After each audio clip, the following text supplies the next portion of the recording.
कैलाश एक शांत और सौम्य स्वभाव वाला व्यक्ति था। उसकी दुनिया सीमित थी स्कूल की घंटी, बच्चों की किताबें और शाम को घर की बालकनी में पत्नी के साथ चाय की चुस्कियां। वह शहर के कोलाहल से दूर एक साधारण जिंदगी जी रहा था।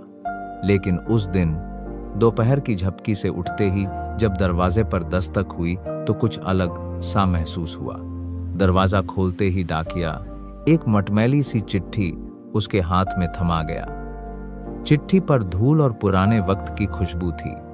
भेजने वाले का नाम पढ़ते ही कैलाश जैसे ठिठक गया। हरीश। हरीश उसका बचपन का सबसे करीबी दोस्त, वो दोस्त जिसके साथ उसने गर्मियों की लू में पतंगे उड़ाई थीं, तालाब में छलांगे लगाई थीं और रातों को खेतों में भूतों की कहानियां सुनी थीं। चिट्ठी में लिखा था, कैलाश, अगर इस बार गर्मियों की छुट्टियों में नहीं आया तो समझ लेना हमारी दोस्ती वहीं खत्म हो गई जहां बचपन छूटा था। कैलाश की आंखों में मुस्कान थी पर दिल में हिचकिचाहट भी। इतने वर्षों बाद लौटना, क्या सब पहले जैसा होगा? तभी उसकी पत्नी पास आकर बोली, इतने सालों बाद कोई दोस्त यूं याद करता है तो जरूर जाना चाहिए। कैलाश ने गहरी सांस ली और सिर हिलाया। इस शनिवार मैं गांव जा रहा हूं। शनिवार की सुबह धुंध भरी थी। आसमान में बादल ऐसे मंडरा रहे थे जैसे कोई छुपा हुआ खतरा धीरे धीरे जमीन की ओर उतर रहा हो। कैलाश अपने बैग और छाते के साथ स्टेशन पहुंचा और ट्रेन में सवार हो गया। खिड़की से बाहर टपकती बारिश की बूंदें जैसे वक्त के किसी पुराने दृश्य को फिर से धो रही थीं। रास्ता पहले जैसा ही था, लेकिन भीतर कुछ बदला बदला सा लग रहा था। ट्रेन की रफ्तार अचानक धीमी होने लगी, जैसे खुद वह किसी अज्ञात भय को महसूस कर रही हो। कुछ समय बाद एक छोटा सा स्टेशन आया, भुवनपुर। ट्रेन वहीं रुक गई और ड्राइवर की ओर से कोई घोषणा नहीं हुई। जब कैलाश नीचे उतरा तो एक अजीब सी खामोशी ने उसे घेर लिया। प्लेटफॉर्म सुनसान था और केवल एक टूटी हुई ट्यूबलाइट झपक रही थी। उसकी टिमटिमाती रोशनी में एक बूढ़ा कांपता कुत्ता बैठा था, जैसे किसी अदृश्य चीज से सहमा हुआ हो। स्टेशन से बाहर निकलते ही कैलाश को एहसास हुआ कि गांव अभी दूर है और कोई सवारी उपलब्ध नहीं। आस पास न कोई आवाज, न कोई रोशनी, बस कीचड़, काले पेड़ और एक पगडंडी जो खेतों और झाड़ियों के बीच से गुजरती थी। बारिश थम गई थी पर सन्नाटा और घना हो गया था। हवा में अजीब ठंडक थी, न सिर्फ मौसम की बल्कि किसी छिपे हुए डर की। पैदल चलते चलते कैलाश को भूख लगने लगी। तभी उसे एक पुरानी याद आई। उस रास्ते पर एक चाय की दुकान थी जो श्मशान के पास हुआ करती थी।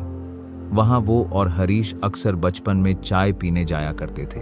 क्या वो अब भी होगी? एक सुनसान मोड़ पर अचानक कैलाश को दूर लालटेन की एक हल्की धुंधली रोशनी नजर आई, जैसे रात की परछाइयों में उम्मीद की एक बूंद टिमटिमा रही हो। वहीं थी वो चाय की दुकान, पुरानी, जर्जर, लेकिन अब भी जिंदा। टिन की छत पर बूंदों की आवाज में एक लय थी, वैसी ही जैसी बचपन में सुनी थी।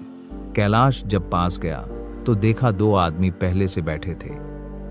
उनकी शक्लें अजनबी थीं, पर उनमें एक अजीब सी शांति थी। दुकानदार ने मुस्कुराकर कहा, आइए बाबूजी, मेरी दुकान रात भर खुली रहती है, पुराने लगते हैं आप। कैलाश बैठ गया। गर्म चाय का प्याला हाथ में आया और जैसे सालों पुरानी यादों की महक उसके दिल तक उतर गई। चाय की गर्मी से थोड़ी राहत मिली थी। तभी एक आदमी ने धीमे स्वर में कहा, पता है बाबूजी, 1 साल पहले यहीं बिजली गिरी थी। 3 लोग मारे गए थे इसी दुकान में। कैलाश ने हंसते हुए जवाब दिया, गांव की कहानियां हैं भाई, मैं इन सब पर यकीन नहीं करता। दूसरा आदमी उसकी ओर गहरी नजरों से देखकर बोला, और अगर हम कहें कि हम ही वो 3 लोग हैं? चाय का प्याला कैलाश के हाथ में हल्का कांपा।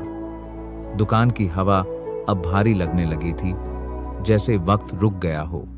पर कैलाश ने बात को मजाक समझकर टाल दिया। लेकिन उनकी आंखों की गहराई में कुछ ऐसा था जो मजाक नहीं था। कैलाश खड़ा हुआ और बोला, अच्छी चाय थी, और हाँ, अगर भूत होते हैं तो सब बुरे नहीं होते। शायद कुछ बस अकेले होते हैं, बात करने वाले। उनमें से एक आदमी धीमे से मुस्कुराया और बोला, कुछ लोग मरकर भी जिंदा रहते हैं, बस अब इंसानों के बीच नहीं होते। कैलाश ने दुकान की ओर आखिरी बार देखा। लालटेन की लौ अब भी जल रही थी, पर उसके पीछे अंधेरा और गहरा हो गया था। वह चुपचाप आगे बढ़ गया गांव की ओर। रात काली हो चुकी थी जब कैलाश गांव पहुंचा। दरवाजे पर दस्तक दी कुछ ही पलों में हरीश खुद बाहर आया और गले लगा लिया। कहाँ रह गया था यार? हम सब परेशान थे, कैलाश बोला। भुवनपुर से कोई साधन नहीं मिला।